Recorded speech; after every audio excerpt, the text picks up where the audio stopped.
Ders 1. Şehir merkezini keşfetmek. Hey Anna, son zamanlarda köyün şehir merkezini keşfettin mi? Ben var. O kadar canlı ve hayat dolu ki. Oradaki atmosferi seviyorum. Kesinlikle. Downtown mağazaların, kafelerin ve galerilerin yoğunlaştığı bölgedir. Evet. Özellikle küçük butik mağazaları çok seviyorum. O kadar eşsiz eşyaları var ki. Kabul ediyorum. Başka hiçbir yerde bulamayacağınız, türünün tek örneği olan parçaları bulmak eğlencelidir. Yerel kafeler ise kahve içerken insanları izlemek için harikadır. Kesinlikle. Geçen hafta en iyi hamur işlerinin yapıldığı rahat bir kafe buldum. Kulağa çok lezzetli geliyor. Herhangi bir özel içecek sunuyorlar mı? Evet, harika bitki çayları ve süslü latte çeşitleri var. Kontrol etmem lazım. Şehir merkezindeki olaylar ne olacak? Yaklaşan var mı? Her cumartesi çiftçi pazarı kurulur ve gelecek ay bir müzik festivalinin geleceğini duydum. Bu çok heyecan verici. Yerel çiftçileri desteklemeyi ve canlı müziğin keyfini çıkarmayı seviyorum. Aynı şekilde, toplulukla bağlantı kurmanın harika bir yolu. Birlikte gitmeyi planlamalıyız. Eğlenceli bir gün olacaktı. Kesinlikle. Şehir merkezinin sunduğu daha fazlasını keşfetmeyi sabırsızlıkla bekliyorum. Ders 2. Menü ustalığı. Hey Anna, yemeklerin için yeni menü fikirleri bulmaya çalıştığını duydum. Evet, aslında bu harika olurdu. Son zamanlarda menü fikirleriyle mücadele ediyorum. Tamamen anlıyorum. Ne tür yemekler düşünüyorsun? Sağlıklı ve rahatlatıcı yemeklerin bir karışımını yaratmak istiyorum. Ama ilhamım tükeniyor. Bu iyi bir denge. Fikir edinmek için farklı mutfakları keşfetmeyi düşündünüz mü? Bu harika bir öneri. İtalyan ve Meksika yemeklerini seviyorum. O kadar çok lezzetli seçenekler var ki. Kesinlikle. Sağlıklı bir makarna primavera veya biraz taze taco yapmayı deneyebilirsiniz. Kulağa çok lezzetli geliyor. Taze salsa ile ev yapımı tacos yapmak istiyordum. Bu bir hit olurdu. Üzerini damak tadınıza göre özelleştirebilirsiniz. Başka hangi yemekleri seversiniz? Sebzeleri ve proteinleri tavada kızartmayı gerçekten seviyorum. Hızlı ve besleyici. Tavada kızartma harika bir tekniktir. Farklı soslar denemeyi denediniz mi? Tam olarak değil. Genelde soya sosuna sadık kalıyorum ama teriyaki veya tatlı ve ekşiyi denemeyi çok isterim. Bunlar harika bir lezzet katacaktır. Ekstra bir etki için bazı baharatları da karıştırabilirsiniz. Bu iyi bir fikir. Kesinlikle baharatlarla daha sık oynamalıyım. Her şey denemekle ilgili. Belki birlikte yemek pişirme seansı düzenleyebilir ve fikir alışverişinde bulunabiliriz.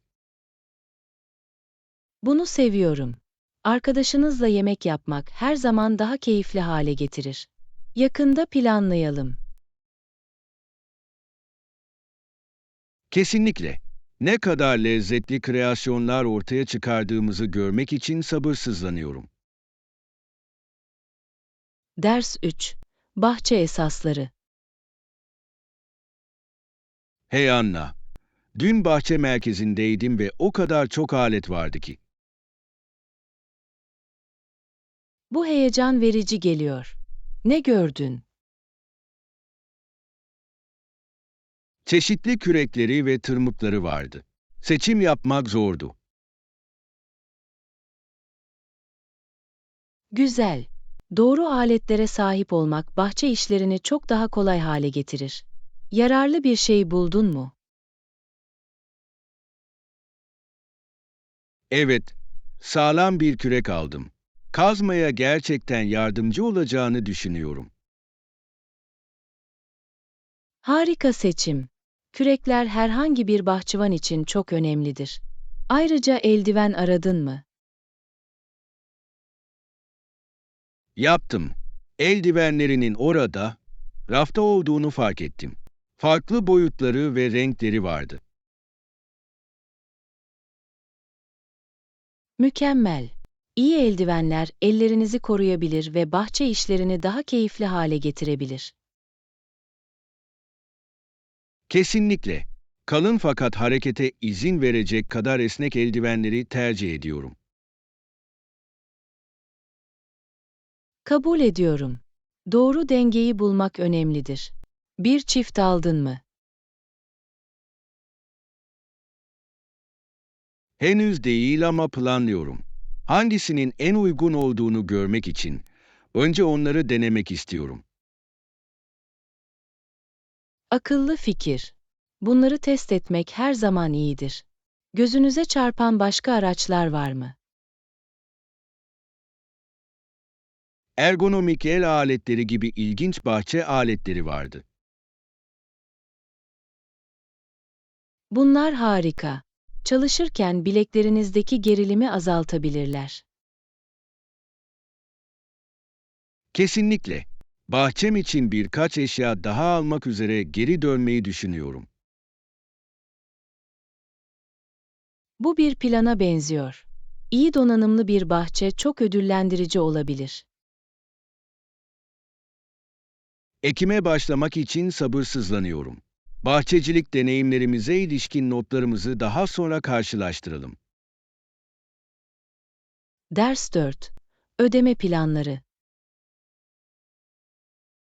Hey Anna, son satın almamız hakkında düşünüyordum. Ödemeyi bölmek daha iyi olabilir. Bu iyi bir fikir. Ödemeyi 3 taksite bölmeye ne dersiniz? Kesinlikle. Bütçemizi bu şekilde yönetmemiz daha kolay olacaktır. Kesinlikle. Taksitli ödeme yapmak finansal stresten kaçınmanıza yardımcı olabilir. Bunu daha önce yaptın mı? Evet, yaptım. Geçen yıl satın aldığım yeni bir dizüstü bilgisayar için iyi çalıştı. Bu kulağa akıllıca geliyor. Mağaza herhangi bir özel plan sundu mu? Yaptılar. Hiçbir ekstra ücret olmadan net bir program sağladılar ve bu harikaydı. Bu önemli. Orijinal fiyattan daha fazlasını ödemek istemem. Tamamen. Ödeme planlarında şeffaflık çok önemlidir. Kabul ediyorum. Kabul etmeden önce şartları dikkatlice okumak iyidir. Evet, her zaman ilgili her şeyi anladığımdan emin olurum. Yakın zamanda büyük bir satın alma düşünüyor musunuz? Ben yeni bir bisiklet almayı düşünüyorum ama oldukça pahalı olabilir. Bisiklet kulağa eğlenceli geliyor. Ödemeyi bölmek kesinlikle bu konuda yardımcı olabilir. Kesinlikle. Taksit planı sunan mağazaları arayacağım. Akıllı hareket, stres olmadan alışverişinizin keyfini çıkarmanın harika bir yolu. Ders 5. Pazarlama stratejileri. Hey Anna, son zamanlarda pazarlama hakkında çok şey okuyorum. Kulağa ilginç geliyor. Ne dikkatinizi çekti? Farklı kitlelere etkili bir şekilde ulaşmak için stratejiler geliştirme fikri hoşuma gidiyor. Kesinlikle. Hedef pazarınızı anlamak çok önemlidir. En çekici bulduğunuz stratejiler hangileriydi? İçerik pazarlamanın çok etkili olabileceğini keşfettim. Güven oluşturur ve potansiyel müşterilerle etkileşime girer. Evet, değerli bilgiler sağlamak gerçekten izleyicinin ilgisini çekebilir. Herhangi bir spesifik içerik fikri düşündünüz mü? Bir ürünle ilgili bilgilendirici blog yazıları veya videolar oluşturmayı düşünüyordum. Harika fikir. Videolar gibi görsel içerikler özellikle ilgi çekici olabilir. Hangi konuları ele alacaksınız? Belki ürünün nasıl kullanılacağına dair eğitimler veya müşteri referansları. Kulağa mükemmel geliyor. Gerçek deneyimler potansiyel alıcılarda yankı uyandırabilir. Kesinlikle. Her şey onlarla kişisel düzeyde bağlantı kurmakla ilgili. Başka hangi stratejileri seviyorsunuz? Sosyal medya reklamları da etkilidir. Kullanıcı ilgi alanlarına göre hedeflenen kampanyalara olanak tanır. Kesinlikle. Instagram ve Facebook gibi platformlar belirli demografik özelliklere ulaşabilir.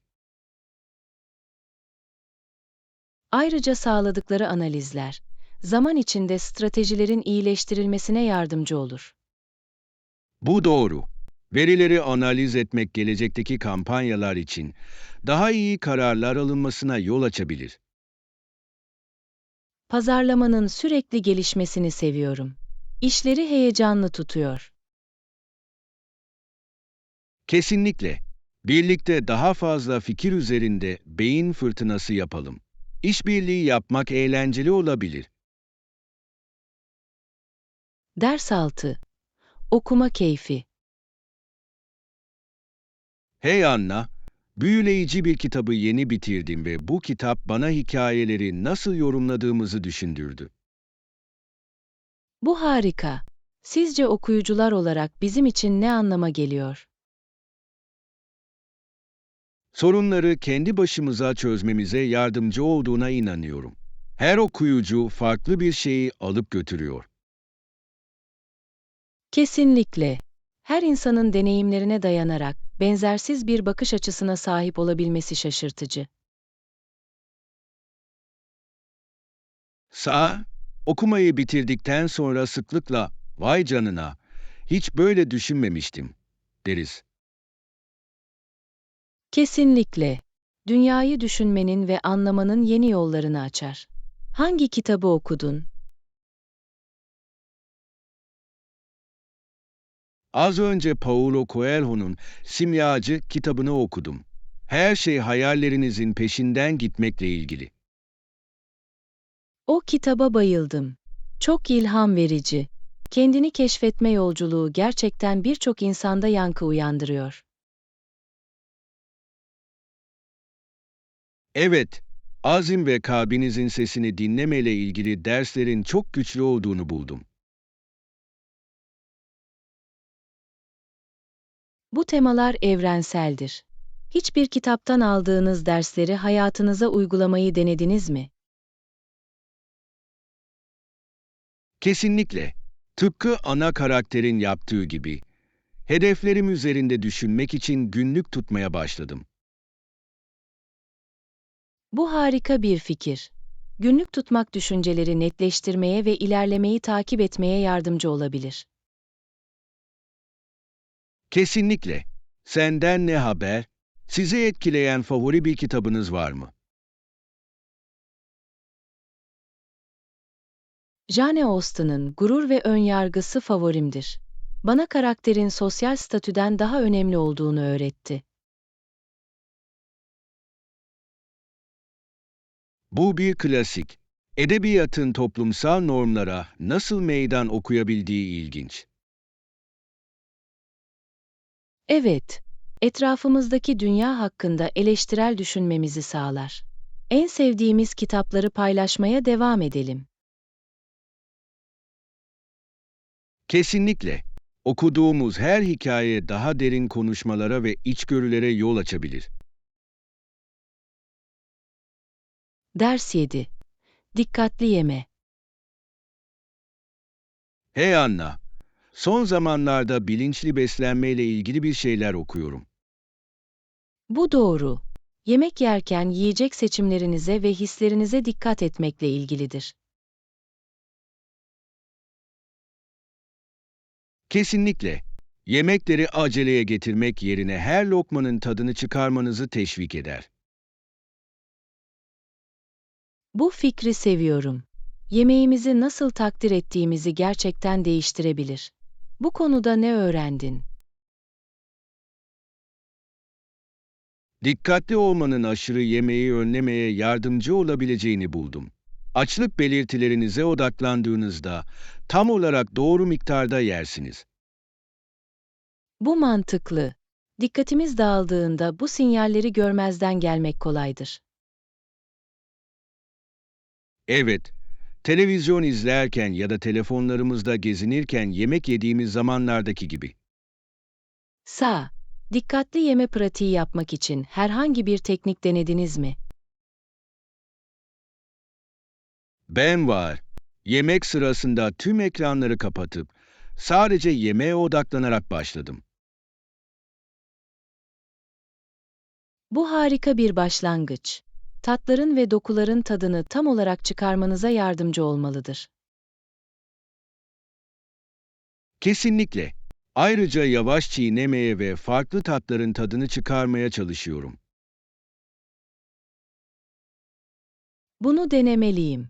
Bazen öğünlerimi aceleye getiriyorum ve ne yediğimin farkına bile varmıyorum.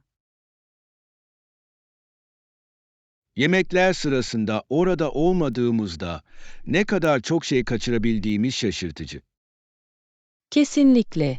Sanırım günde en az bir kez dikkatli yeme pratiği yapma hedefi koyacağım. Sağlam bir plana benziyor. Zamanla daha sağlıklı beslenme alışkanlıklarına yol açabilir. Evet, deneyimlerimizi ve ipuçlarımızı ilerledikçe paylaşalım. Harika fikir. Bunun yemekle olan ilişkimizi nasıl dönüştürdüğünü görmek beni heyecanlandırıyor. Ders 8. Hafta sonu harikaları. Hey Anna, hafta sonu için heyecan verici bir planın var mı? Pek değil. Sadece evde biraz kitap okuyup dinleniyorum. Kulağa hoş geliyor. Hangi kitaba dalmayı düşünüyorsunuz? Gece Sirki'ne başlıyorum. Büyüleyici ve büyüleyici olduğunu duydum. O kitaba bayıldım. Görüntüler o kadar canlı ki. Yarattığı dünyada kaybolacaksınız.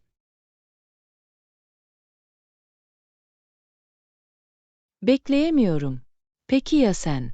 Eğlenceli planlarınız var mı? Hava güzel olursa yürüyüşe çıkmayı düşünüyorum. Açık havada olmayı seviyorum.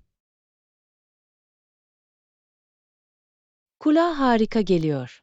Doğada olmak canlandırıcıdır. Favori bir yürüyüş noktanız var mı? Evet, gölün kenarında çok güzel bir patika var. Manzaralar nefes kesici. Kulağa mükemmel geliyor. Gevşemenin ve manzaranın tadını çıkarmanın harika bir yolu olmalı. Gerçekten öyle. Ayrıca manzara fotoğrafı çekmekten de keyif alıyorum. Ah, bunları görmeyi çok isterim. Fotoğrafçılık yürüyüşlere başka bir keyif katmanı daha katıyor. Kesinlikle. Anları yakalamak etrafımdaki güzellikleri daha da fazla takdir etmeme yardımcı oluyor. Kabul ediyorum. Belki bir dahaki sefere yürüyüşte sana katılmalıyım. Bu harika olurdu. Birlikte keşfedebilir, deneyimlerimizi paylaşabiliriz. Ders 9. Sorumlulukları ele alma. Hey Anna, iş yerinde yeni sorumluluklar aldığını duydum. Evet, öyle düşünüyorum. Ancak daha fazla ayrıntı için onlara sormanız gerekir. Bu iyi bir nokta. Beklentileri netleştirmek çok önemli. Buna kendinizi hazır hissediyor musunuz? Sanırım halledebilirim. Bir süredir antrenman yapıyorum. Bunu duymak harika. Ne tür sorumluluklar üstleneceksiniz? Küçük bir ekibi yöneteceğim ve projeleri denetleyeceğim. Biraz zorlu ama heyecan verici. Vay, bu harika bir fırsata benziyor. Ekibinize nasıl liderlik etmeyi planlıyorsunuz? Açık iletişime ve işbirliğine odaklanmak istiyorum. Herkesin katkısı değerlidir. Bu akıllıca bir yaklaşım. Peki ya yol boyunca zorluklarla karşılaşırsanız? Sorunların doğrudan ele alınması gerektiğine inanıyorum. Sorunları ekip olarak tartışmak önemlidir. Kesinlikle. Ekip çalışması daha iyi çözümlere yol açabilir. Aklınızda herhangi bir strateji var mı? Herkesin aynı fikirde olmasını sağlamak için düzenli kontroller ayarlamayı düşünüyorum. Bu etkili görünüyor. Tutarlı iletişim, ekip içinde güven oluşturulmasına yardımcı olur. Evet, fikirlerini ve endişelerini paylaşırken kendilerini rahat hissetmelerini istiyorum. Bu harika bir zihniyet. Yeni rolünde harikalar yaratacağına eminim. Ders 10. Güncel olaylar. Hey Anna, Kuzey Amerika'daki son siyasi meselelerle ilgili haberleri takip ediyor musun? Evet, yaptım. Özellikle politikaların nasıl tersine çevrildiği göz önüne alındığında durum oldukça karmaşık. Kesinlikle. Bugün büyük bir siyasi mesele. Pek çok insan bunun topluluklar üzerindeki etkisinden endişe duyuyor. Kabul ediyorum. Değişiklikler sağlık, eğitim ve hatta çevre politikalarını etkileyebilir. Sağ, siyasi ortamda işlerin bu kadar hızlı değişebilmesi endişe verici. Tersine çevrilen politikaların herhangi bir spesifik örneğini gördünüz mü? Evet, sadece birkaç yıl önce çevresel düzenlemelerde yapılan değişiklikleri okudum.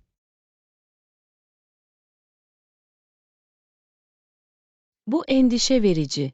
İklim değişikliği çabaları üzerinde uzun vadeli etkileri olabilecek gibi görünüyor. Kesinlikle. Ülkenin geleceğine dair soruları gündeme getiriyor. Sizce insanlar nasıl tepki veriyor?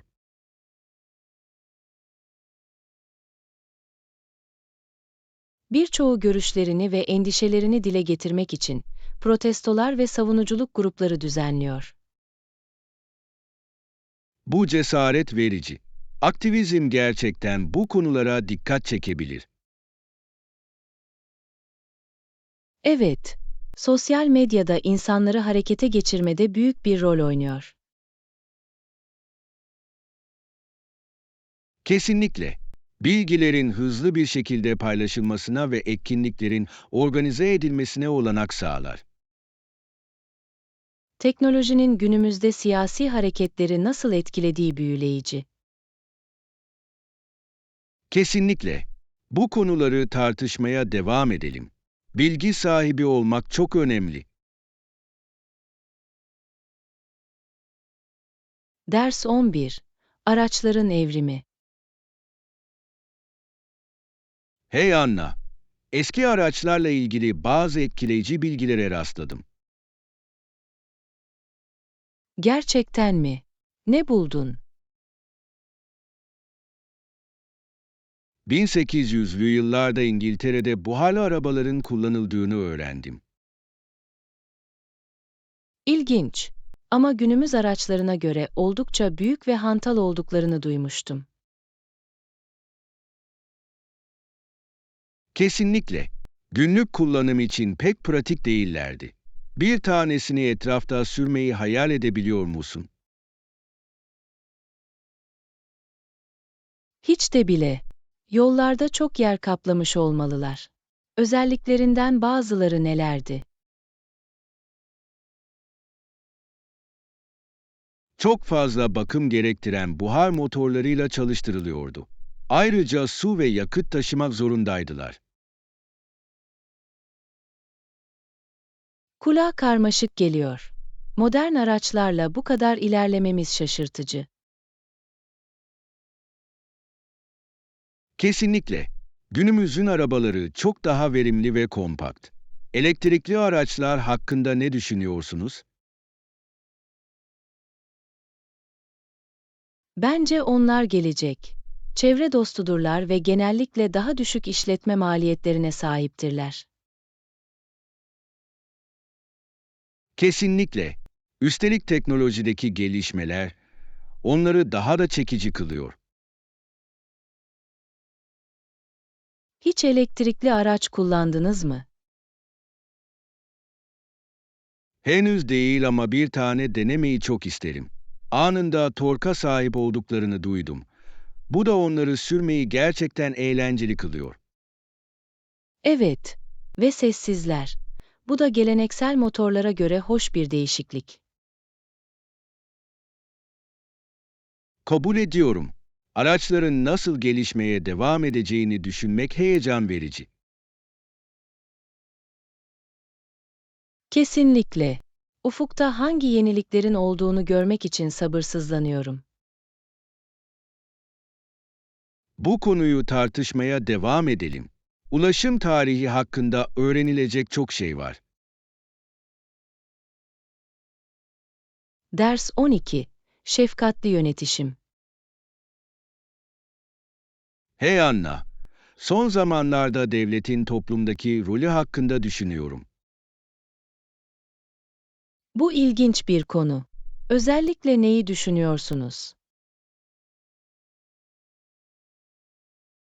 Politikalarında sevgi ve şefkat kelimelerini kullanacak kadar güçlü bir hükümete ihtiyacımız olduğuna inanıyorum. Kesinlikle. Şefkatli yönetim daha kapsayıcı ve destekleyici topluluklara yol açabilir. Kesinlikle. İnsanların ihtiyaçlarını anlamak ve onlara nezaketle hitap etmekle ilgilidir. Evet, akıllı bir hükümet aynı zamanda en asil niyetlerimizi uygulanabilir çözümlere dönüştürecektir. Sağ. Politikalar sadece verimliliği değil, aynı zamanda empatiyi de yansıtmalıdır. Bunun herhangi bir örneğini gördünüz mü? Ben var. Bazı ülkeler ruh sağlığına ve toplum desteğine öncelik veren sosyal refah programlarına odaklanmaktadır. Bu cesaret verici. Merhametli politikaların ne kadar etkili olabileceğini gösteriyor. Sizce daha ne yapılabilir? Eğitimin önemli olduğunu düşünüyorum. Geleceğin liderlerine empatiyi öğretmek, daha şefkatli bir toplum yaratabilir. Kesinlikle. Eğitim, Anlayışı geliştirebilir ve insanlar arasındaki bölünmeyi azaltabilir. Vatandaşların karar alma sürecine dahil edilmesi de büyük bir fark yaratabilir. Evet, insanlar seslerinin duyulduğunu hissettiklerinde hükümetleriyle olumlu ilişkiler kurma olasılıkları daha yüksektir. Toplumda sahiplenme ve sorumluluk duygusu yaratır. Kesinlikle. Yönetimde şefkati savunmaya devam edelim. Daha iyi bir gelecek için hayati önem taşıyor. Ders 13. Gündelik konuşmalar. Hey Anna, sohbeti teşvik eden yeni topluluk etkinliğini duydun mu? Evet, başkalarıyla bağlantı kurmanın harika bir yolu gibi görünüyor. Giyinmek zorunda olmamanı da seviyorum. Kesinlikle. Öğrenciler tişört ve kot pantolon giymeyi tercih ediyorlar. Bu da ortamı çok rahat ve davetkar hale getiriyor. Mükemmel. İnsanların sadece kendileri olabildikleri rahat bir atmosfer yaratır. Bunun gerçek bağlantıları geliştirmek için önemli olduğunu düşünüyorum. Hiç benzer bir etkinliğe katıldınız mı? Ben var. Herkesin kişisel hikayelerini paylaştığı bir hikaye anlatma gecesine gittim. Çok ilgi çekiciydi. Kulağa harika geliyor. Hikaye anlatımı gerçekten insanları bir araya getirebilir. O geceden en sevdiğiniz hikaye hangisiydi? Zorlukların üstesinden gelme konusunda dokunaklı bir hikaye vardı. Odadaki herkese ilham verdi. Böyle hikayeleri seviyorum. Bize ortak insanlığımızı hatırlatıyorlar. İyi bir sohbet başlatıcının ne olduğunu düşünüyorsunuz? Açık uçlu sorular sormanın işe yaradığını düşünüyorum. Daha derin tartışmaları teşvik eder. Kesinlikle. En sevdiğiniz seyahat destinasyonu neresi? Gibi sorular ilginç hikayelere yol açabilir. Evet, ayrıca diğer kişiyi tanımakla gerçekten ilgilendiğinizi gösterir. Kesinlikle. Konuşmaların beklenmedik arkadaşlıklara yol açabileceğini hissediyorum. Kesinlikle. Bu etkinliklerde kiminle bağlantı kurabileceğinizi asla bilemezsiniz. Gelin bir tanesine birlikte katılmaya özen gösterelim. Eğlenceli bir deneyim olabilir. Ders 14. Video pazarlamanın gücü. Hey Anna, son zamanlarda video pazarlama hakkında okuyorum. Evet, video pazarlamanın işletmeler için güçlü bir araç olabileceğine inanıyorum. Kesinlikle, kesinlikle zaman ve kaynak yatırımına değer. Sizce bunu bu kadar etkili kılan şey nedir?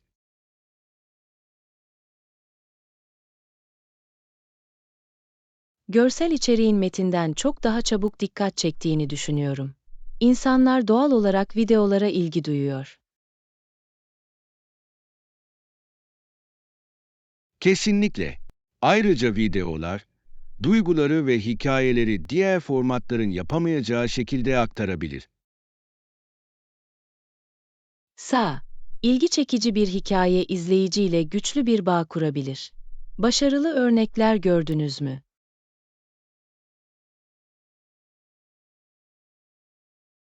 Evet, geçenlerde bir aile hakkında yürekten bir hikaye anlatan bir video reklam izledim. Gerçekten bende yankı uyandırdı. Hikaye anlatmanın gücü budur. İzleyicilerin ilgisini canlı tutar ve onları paylaşmaya teşvik eder. Kesinlikle. İyi bir videonun bu kadar viral olabilmesi şaşırtıcı. Video pazarlama için en iyi platformların hangileri olduğunu düşünüyorsunuz? YouTube ve Instagram gibi platformların geniş bir kitleye ulaşmak için harika olduğuna inanıyorum. Kesinlikle. Çok büyük kullanıcı tabanları var ve videolar sosyal medyada kolayca paylaşılabiliyor. Ayrıca TikTok'taki kısa videolar giderek daha popüler hale geliyor.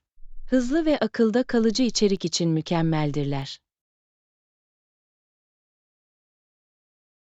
Evet, video formatının nasıl geliştiği büyüleyici. Ne tür video içeriği oluşturmaktan hoşlanıyorsunuz?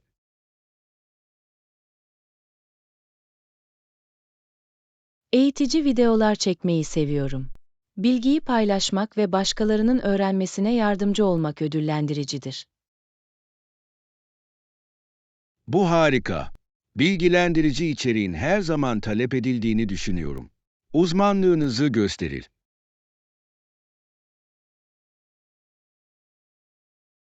Kesinlikle. Belki bir ara bir video projesinde işbirliği yapmalıyız. Harika bir fikir gibi görünüyor. Birlikte keşfedebileceğimiz bazı konular hakkında beyin fırtınası yapalım. Ders 15. Yeni kültürleri kucaklamak. Hey Anna, yeni bir kültüre uyum sağlarken açık fikirli ve meraklı olmanın ne kadar önemli olduğunu düşünüyordum. Kesinlikle. Açık fikirli olmak, kendinizi farklı bir kültüre kaptırma deneyimini gerçekten geliştirebilir. Sağ, yeni bakış açılarını ve gelenekleri takdir etmenizi sağlar. Yeni bir kültüre nasıl hızlı bir şekilde uyum sağlayabilirim? Sadece birkaç temel kelime öbeği bile olsa dili öğrenmek harika bir başlangıçtır. Saygı ve katılım isteğini gösterir. Bu iyi bir nokta. Dil, boşlukları kapatabilir ve yerel halkla bağlantılar kurabilir. Kesinlikle. Ayrıca yerel yemekleri denemek kültürü keşfetmenin eğlenceli bir yolu olabilir. Ne düşünüyorsun? Kabul ediyorum. Yemek bir kültür hakkında çok şey yansıtır. Yeni yemekler denemek beni heyecanlandırıyor. Ayrıca yerel etkinliklere veya festivallere de katılmalısınız. İnsanlarla tanışmanın ve ilk elden öğrenmenin harika bir yolu. Harika bir fikir gibi görünüyor. Festivallerin enerjisini seviyorum. Başka ne yardımcı olabilir? Sosyal normlara ve geleneklere uymak da önemlidir. Uygun şekilde nasıl etkileşim kuracağınızı anlamanıza yardımcı olur. Doğru. Kültürel farklılıklarla yüzleşirken uyum sağlamanın ve sabırlı olmanın önemli olduğunu duydum. Kesinlikle. Bazen işler beklendiği gibi gitmeyebilir. Ancak olumlu bir zihniyete sahip olmak çok yardımcı olur. Tüm bu deneyimleri benimsemeyi sabırsızlıkla bekliyorum. Harika bir yolculuk olacak. Olacak. Maceralarınız ve keşfettiğiniz yeni şeyler hakkında her şeyi duymak için sabırsızlanıyorum. Teşekkür ederim. Yol boyunca deneyimlerimi ve içgörülerimi paylaşacağımdan emin olacağım. İzlediğiniz için teşekkürler. Lütfen videolarımıza ve kanallarımıza abone olun, beğenin ve paylaşın.